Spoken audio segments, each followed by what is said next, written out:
encouraging STEM for young women in secondary schools. So the next speaker is no other than Dr. Deb. So Dr. Deb is one of the speakers that is distinguished in the academic and also a mentor who's inspiring young women through STEM. One of the things that you see about our next speaker is a passion for young women and how that speaks to them and understanding technology at the grassroots. So Dr. Deb is a distinguished environmental social scientist who has an expertise in sustainability, human environment interactions, and multidisciplinary research. So currently she serves as a senior lecturer and program leader for the BA in International Business Management at the University of Lincoln in the UK, with a PhD in International Development, which is funded by the Felix Scholarship. Dr. Raha has conducted a number of groundbreaking research on gender and rural development policies. Her professional journey includes roles in CSRs at TVS Motor Company in India, postdoctoral research on energy, poverty, and leadership in environmental sustainability programs at the University of Derby. Dr. Raha is also an advocate for equity, diversity, and inclusion in academia, who is currently actively serving on the EDI steering committee. Wow. Our workforce focuses across sectorial partnerships and co-creation strategies to address complex global issues. She continues to inspire and also empower through her commitment to sustainability and social impact. Ladies and gentlemen, please allow me to have the privilege and honor of welcoming Dr. Deb to this Growth Conference, Southern Africa, with a virtual round of applause. Let us welcome Dr. Deb. Dr. Deb, it's a privilege. Over to you. Thank you very much, Gerald. And I think I would agree. When someone else gives you an introduction, it does feel very nice. So I would agree with what you said earlier. Thank you very much. So thank you to the speakers and the organizers for giving me this opportunity to speak to everybody. Welcome to everybody who's joined us from all over the world. And I did notice somebody from India as well. So welcome to you specifically. And of course, everybody else as well. I'm glad I'm speaking after Charity because I think Charity has set the groundwork for me really well. New technologies, innovations, it's reshaping our world. It's taking our future at this, fast-paced world and it taking us into a different world. Yet, somehow, in my understanding, and what literature tells us is that women and girls are continuing to be left behind in this growing digital sort of universe and change. And to some extent, if we trace back and we keep going back with women and girls, it seems to be starting from when they are in school and in secondary education about studying and working in STEM related fields. And by STEM, it's science, technology, engineering, and maths. So it's like we've left a whole generation of like women and girls, behind. Their voices haven't been heard and their role. So it's like a growing trend. So especially today when we're talking about Charity's talk was so interesting about AI, we're talking about medicine, entertainment, all of these fields. Why are we only talking about men within it and ignoring sort of women's contribution to it? So what I want to do today is to my talk is to kind of touch on a little bit in terms of what's happening in developing countries in Asia and in Bangladesh, where I come from. I come from India. But I also want to give you a little picture of what's happening here in the UK. So we understand that even in the UK, which is a developed, global north country, girls are not taking up STEM subjects. There is a gap with regards to digital development and women and girls. So I want to start off with a very interesting quote by Stephen Liller, who's the UNDP Bangladesh. And he said this during last year's International Women's Day, which was the theme was digital for all, innovation and technology for gender equality. But it is, when he, in his quote, he says, this serves as an important reminder that even in a world where there's digital transformation, we are talking about accelerating gender equality and women's empowerment. So, we've left those people behind. But what we also want to do is moving forward, not take the risk that we repeat and amplify the existing gender inequality. So ensuring, his quote goes on to say, that we have the pace, but also unleash the potential that women and girls bring as active agents to this sort of transformation that's happening. Uh, he goes on to then kind of talk about three specific things, which I will also briefly touch upon. One way is, of course, improving women and girls' digital literacy and technology usage, right from the school age, secondary education, and then, job. Which to not to be very pessimistic and to be optimistic, a lot of governments, I'm sure you have examples from Zambia, from South Africa, from Ghana, Nigeria, where the government, the education department are consciously deciding that, right, we have to put in women, girls' digital literacy into the system. But it's also the next step because there's a divide between what's happening at school level versus what they do in the job market. We lose some people there, some girls there.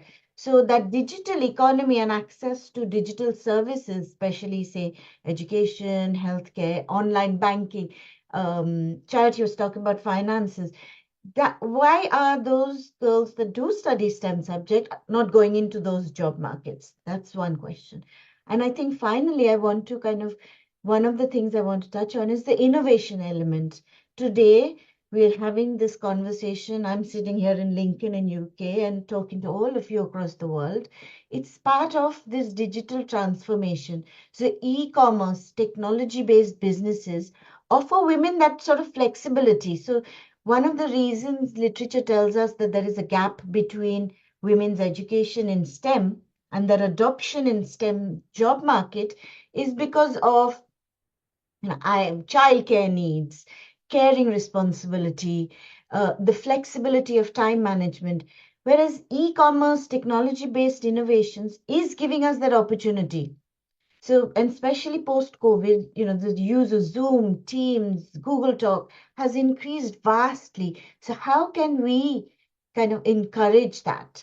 So this is a quote again from United Nations Secretary Antonio Guterres. He says, we can all do our part to unleash our world's enormous untapped talent, starting from classroom, laboratories, and taking them into our boardroom. These are our women scientists. And all of us on the call and all our speakers are all part of this sort of bigger movement. So, like I said, the three things that kind of inform this, one is that education element. So there is a big movement from the UN about one child, one teacher, one pen, where we need to ensure that girls and who are being underrepresented and being left out in STEM subjects feel that crucial need to take on STEM subjects. So giving the government, and it has to be a concerted effort by government, academia, civil society, and private sector, that we need to encourage these girls to take on the subjects, the STEM subjects, and to understand what's happening. Why are they not taking it on? And there's this, I want to give an example here that in Vietnam, the Ministry of Education and Training did a study, a national early childhood study. And they said that women and girls are stereotyped because, oh, girls can't do maths or girls can't do science. And that was the first time they actually thought that we need to be changing the educational sector policies and plans. So let me give you an example here, especially because I'm in higher education in UK.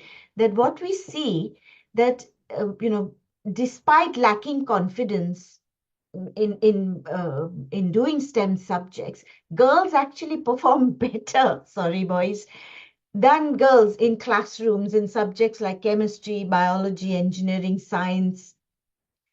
But that's at what we call primary to secondary education. But between it's at that level, girls are performing better. Although they're lacking in confidence, they're performing better. But between that and higher education, we lose students. We don't have girls then choosing to do physics or chemistry or biology. They choose slightly more traditional subjects. So fewer girls take on STEM subjects. And there is the next level, if you look at undergraduate level, there is whole underrepresentation in terms of science technology. And the UK government undertook a study, which HESA, and I'm happy to share the links, where they did a data collection to look at how many women statistically actually join STEM subjects. And they defined it broadly, being inclusive, data on people who identify as female as well as non-binary to look at it. And it was so interesting to see that actually subjects such as psychology or allied fields of medicine, nursing were subjects that girls chose, although there's a level of STEM in it.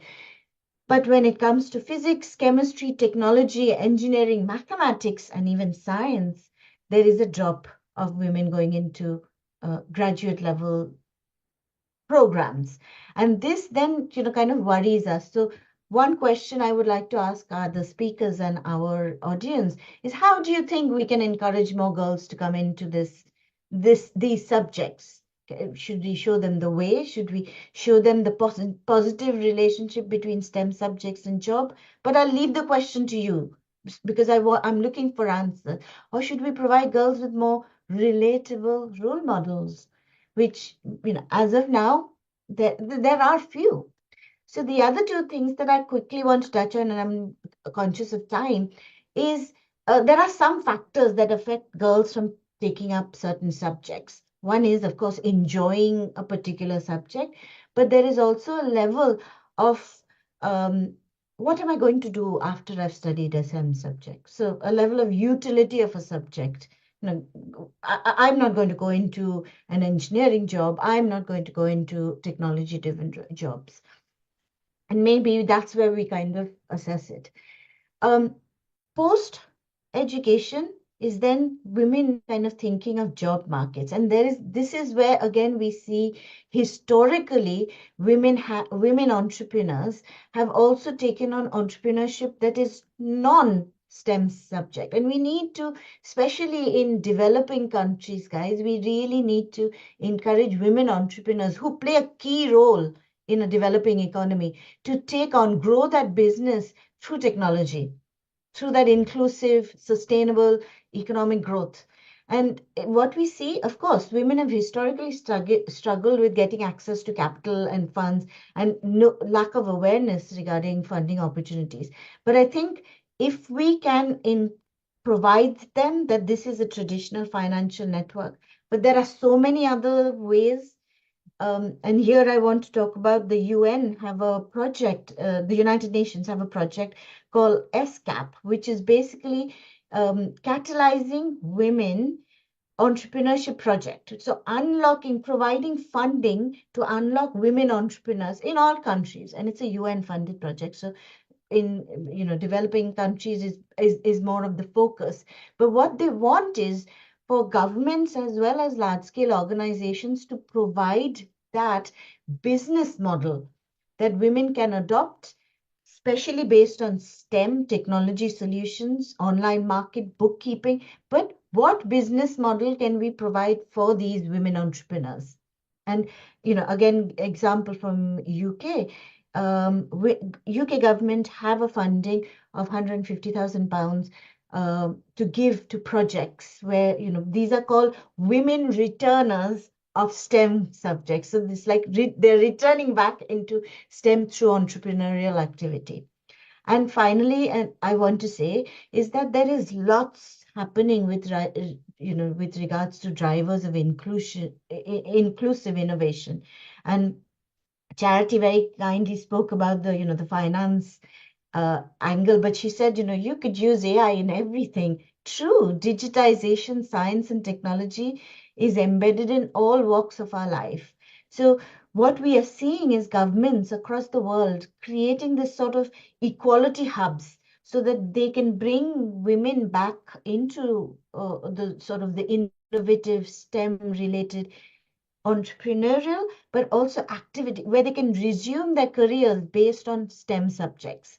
And I want to give two examples here. And I think the Growth Conference is a great place to give you these examples. And Growth Conference itself is an example. But in Asia, obviously my research area, there is one that is funded by Ria C. And she says, she calls it She Loves Technology. The headquarters is in Singapore, but they're doing a lot with regards to women and technology and looking at women-led businesses for sustainable practices and environmental management.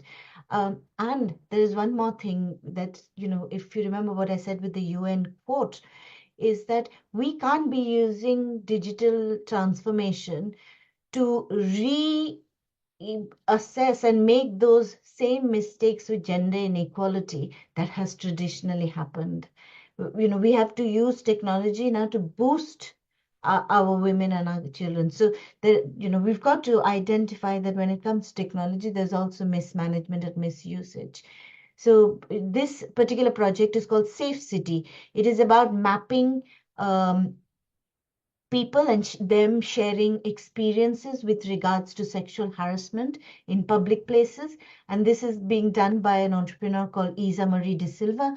And it gives women a platform where they can talk about gender-based violence and those sorts of issues. But it's technology-based. It's by a woman who's done an entrepreneurial activity using her love for STEM subjects. So I will end my presentation there, and I hope I've given you some ideas with regards to how we can do this. But there are two questions I still have. How can we encourage more women and girls to study some subjects? And what else can we do to encourage, innovations and entrepreneurial activities when it comes to women?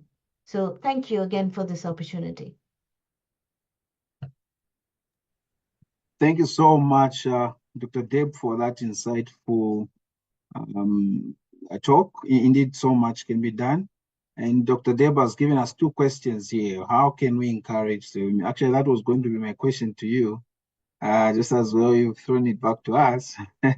Yeah, so how can we encourage? Let's pick it from there before maybe you ask in question. Is there anyone who would be able to take up this? Because these are things that we see happening even in our context, especially here in Africa. You when you look at countries like Zambia, there are schools that are specifically STEM schools. It's a whole STEM school, and what we see in that is that still the men tend to be the ones that take up a lot of positions in even when they go higher level. Even in the context of IT, you find that when they are in colleges, for example, you'd see that a number of people would be doing STEM related courses. But then what we are seeing is that when they come into the job industry, the same technology section, they'll go into some corner, which is less STEM within the mainstream. What is the problem, women? So I think that's also a question I'm adding onto that, because this is what we are seeing. People are learning, people are understanding, but when it comes to doing it, they sort of getting on the softer side of things. What is happening in there? Please, there are questions that are happening. Please, happy to get feedback, or Dr. Deb, you'd love to Yeah, pick if that. I the reason I have the I well I know no I don't have the answers, but what I'm saying is I did put down some possible thought, but I wanted to ask the audience as to what they think, because what we are seeing here in UK and coming from India, there are some ways that we can encourage girls to take up that STEM subject.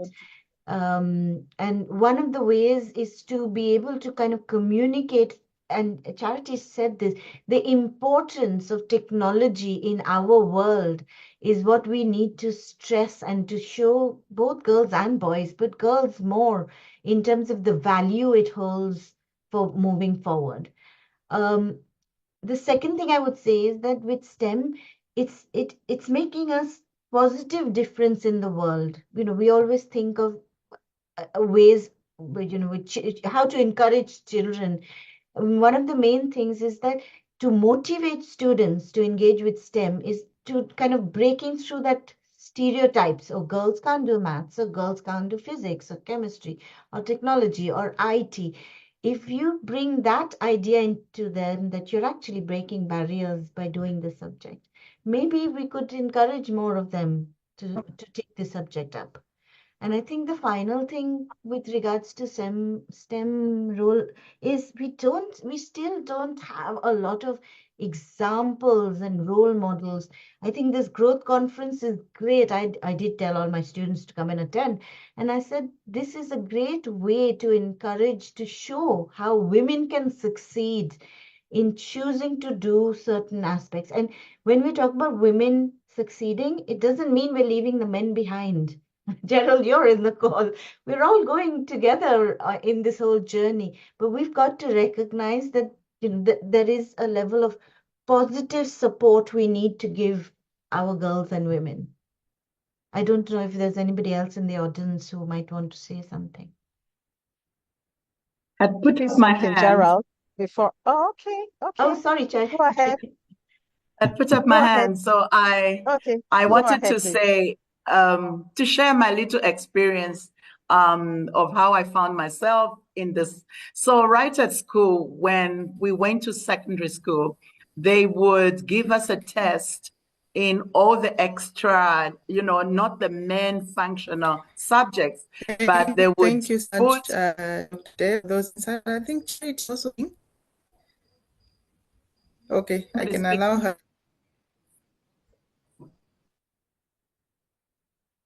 Yeah, you can Are we carry ready on. to go? Can I go ahead? Yeah, you can. Sure. Okay. So I was saying when I got to secondary school, what used to happen is we would expose us to like 15 subjects, including home crafts, including a bookkeeping, including sciences and things like that. So you'd have like 15. And at the end of term one, they would then grade you in where you've scored the best. And we girls, because of social norms, the way we've been socialized at home, that's the first point. At home, you've been socialized to be a good wife to be and a good mother to be. So we did very well with homecraft. I think I got 98% in homecraft. Yeah. Yeah. And I wanted to do homecraft, but the goodness was the other classroom streams didn't have good candidates. So where we had scored 80 or 78, they pushed us in because they needed to be people in those streams. And they began to talk to us how different, how good. Even when I went to senior secondary, I was very good at English, so I wanted to do English literature.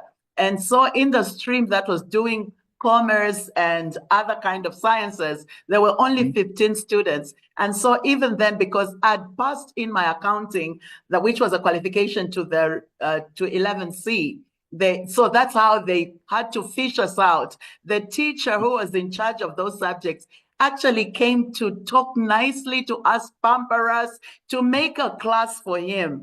And I look back and say, was it destiny? Here I am, so very grateful. So role models and recognizing their social norms, the way we're socialized when we're growing, there are so many things girls would have to break through. The default is to do the girl, the pink kind of things. Yeah. So that's it. Powerful. Thank you. That was good. Yes, Noel, I can go ahead.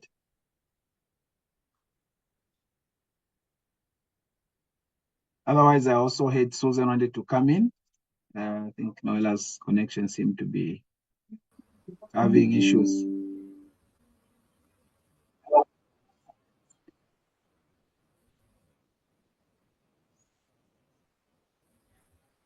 I can see Okay, Nella has put a comment wonderful. in. Can you hear Okay. me? I think on this one. Yes, Susan, we can. Please go ahead. Yes, thank you so much, Jared. I can go on as I speak. Okay. Yeah, so I think my point is pretty similar to Charity. I found that in most, like Dr. Deb saying, we really need to break these cultural stereotypes that are there, you know. I've found that even when I'm speaking with most young ladies, there's a very big concern about how they are viewed in society, you know, when they take certain roles, when they have certain changes. For them, it's like, how will my parents think about me? How will my siblings think? My friends, what will they say? You know, and society views us more like a rebel. If as a woman you are seen to take up certain challenges that are perceived to be only for men. The gender stereotypes are very real, and I think we still have a long way as the world, really, for us to break those stereotypes and ensure that the women are comfortable in that space. I think I did mention to earlier on that, you know, my field visits, you know, women were saying we can't use a tablet, we can't sign on a tablet because apparently got more blood than us. But you can tell that that is coming from somewhere. It's not research that proves that. Every person, no, it's not about the amount of blood you have. It's just the fact that you are savvy and use that to add, you know. But because of those stereotypes, the culture, as women have seen themselves to need to level up to what men can do. Therefore, I think that could also speak to yours, Dr. Debs. You know, by secondary school, girls are so, but when you get into higher education, nobody wants to pick up that challenge, you know, to the science. I'd rather take up the social sciences because I'm thinking, you know, when I get married, when I have a fee, this will give me flexibility, you know, I will. Thank you so much, Dr. Dev, for this insightful presentation. You know, the stereotype and the bias we have here, not just in Nigeria, but generally in the world, it's a pandemic, really. The notion we have about girls is the ponytail, the pink, the Barbie doll, you know, just look good, well groomed, prepped for marriage. And when you try to venture into the areas that are tagged for men, then you're seen as a rebel, just like Susan mentioned. Now, there was something we started last year. It's called Tech for Her. So, talking about creating awareness at secondary school level, we actually started it in Nigeria, and what we did with Tech for Her was to create this awareness about tech, the opportunities in tech, the global opportunities in tech, and to also show the girls in secondary school that tech is not for boys. That tech is something that anybody, you know, can venture into. Everybody can learn tech. It's not rocket science. Plus, rocket science is rocket science because some people teach rocket science and some people learn rocket science. So rocket science is learnable. Everything in life is learnable. So we exposed these girls to the world of tech, and they were quite enthusiastic. And why did we do this? So that when they want to get into university, they are well informed. They can make informed choices. Now they know exactly, because we're talking about the utility of subjects, right? So now they can know what they can do with tech. So the fact that you want to be the medical line doesn't mean that you must be a medical doctor. You can actually use tech for research, you know, develop um, to develop solutions in the medical field. You can use tech in accounting. You can use tech in cooking. You can use tech in every area of life. And the girls were quite enthused. And one of the things we tried to do was to also get them to see women who have succeeded in the world of tech. So they will know that we're not just talking fancy, that these things are doable and achievable. I want to also use the opportunity to say that the Growth Conference will not just end at the conference level. We also want this Growth Conference to bear solid fruits, solid fruits that we can see, especially in the young generation. Now, we are trying to reorient the mindsets of the older generation, the women, but we need to also leave a legacy, right, in the lives of these young girls who are coming up. So part of what we're also going to be doing for those who are interested in joining us in amplifying the message at the grassroots, at secondary school level, for the girls, please, you are welcome to join us. You can reach Emmanuel, you can reach Sandra, who is our official events consultant, because we are going to take tech for her beyond Nigeria. We started from Nigeria, but it is something we want to go global, just like the Growth Conference has gone global. We want more girls in the tech space, more women tech entrepreneurs. See Charity, look at Deb, look at Winnie, look at, everybody here, look at Faith. We are all women here, so your girls need to learn to embrace tech at a very early age. And, it just needs to be demystified. It's just about demystifying tech and making it very simple, accessible, and everybody should know that it is doable. So thank you so much, Deb, for this presentation. It's quite thought-provoking, and it's setting everybody's mind to work, It just elicits the question, what's the next step?